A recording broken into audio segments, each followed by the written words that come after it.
நம்பினேன் உன்னையே நம்பினேன் ஸ்கந்தகுரோ உன்னையன்றி இவ்வுலகில் ஒன்றுமில்லை என்றுணர்ந்தேன் நன்கறிந்து கொண்டேன் நானும் உனதருளால் விட்டிட மாட்டேன் கந்தா வீடதருள் வீரே நடுநற்றித்தானத்து நான் உனை தியானிப்பேன் பிரம்ம மந்திரத்தை போதித்து வந்திடுவாய் சுழுமுனை மார்க்கமாய் ஜோதியைக் காட்டிடுவாய் சிவயோகியாக எனச் செய்திடும் குருநாதா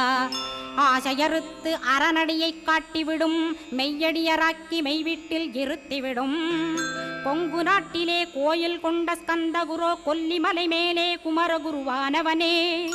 கஞ்சமலை சித்தர் போற்றும் ஸ்கந்தகிரி குருநாதா கருவூரார் போற்றும் காங்கேயா ஸ்கந்தகுரோ மருதமலை சித்தன் மகிழ்ந்து பணி பரமகுரோ சென்னிமலை குமரா சித்தர் கருள்வோனே சிவவாக்கிய சித்தருளை சிவன்மலையில் போற்றுவரே